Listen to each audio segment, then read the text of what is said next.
To find a solution, it's necessary to get to the underlying causes of the problems. They all come down to one thing. The traditional password is too obvious. Yeah, it's obvious for sure, but how can you make it not obvious? That's where gate comes in. For each user pin, we can mix it with other symbols to form a token and enter them together as a group. And the symbols available for user to select include many different types of signs. So instead of password, let's call it a passcode. That will make it obscure and conceal the pin, but I'd come up with those symbols. During registration, user creates user ID and passcode through this screen. All the available symbols are grouped into 4 categories.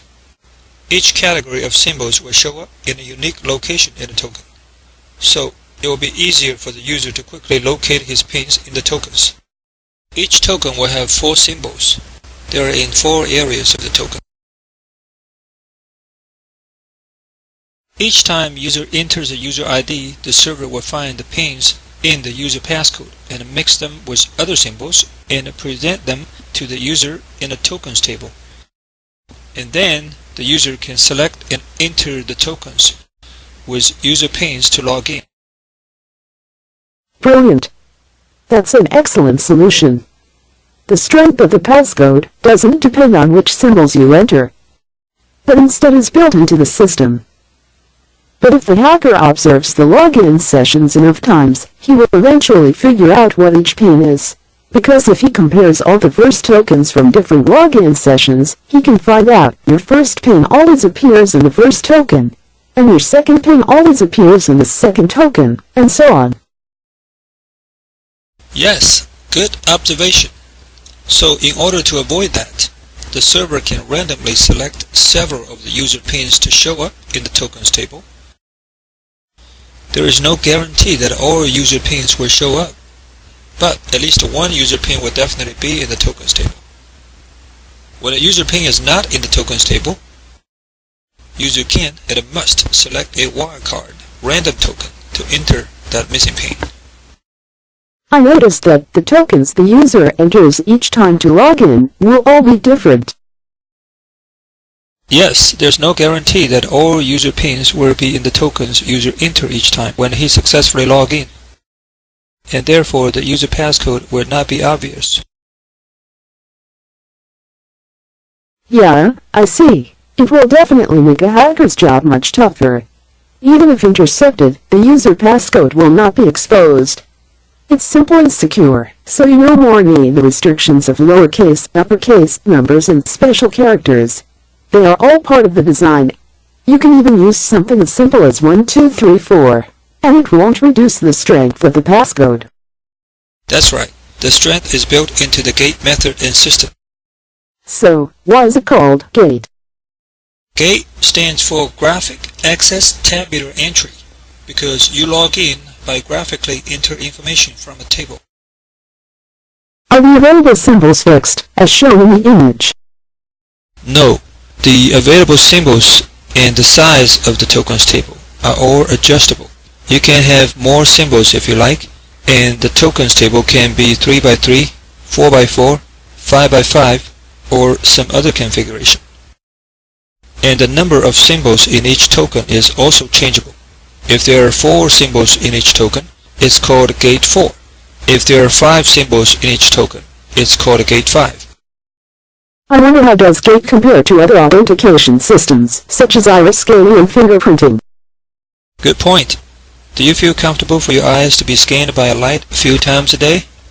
Iris scanning and fingerprinting can only be done between people and a machine, while the gate system can be used in both people-to-machine and machine-to-machine authentication.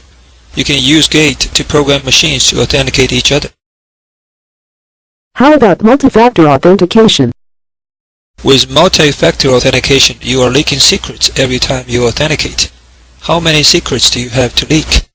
So, gate is not only easier to use, but also more secure and more versatile. And it's not a one-time use passcode. It keeps the same until user changes it. Correct. Not only that, do you know gate can also be used for information encryption and decryption?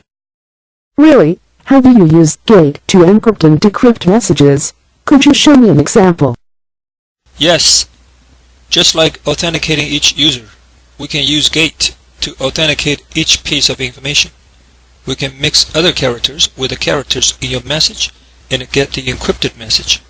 Then attach each character in the encrypted message with the tokens table and some key tokens. If a character is from your original message, then the tokens table and the key tokens attached to that character will authenticate each other. Otherwise, if a character is a filler character, then the tokens table and the key tokens attached to that character will not authenticate each other. So at the receiver side, we can use the same key that the sender used to decrypt the message and get the original information. Okay, that's how it works. Authenticate each piece of information element just like authenticating an individual user.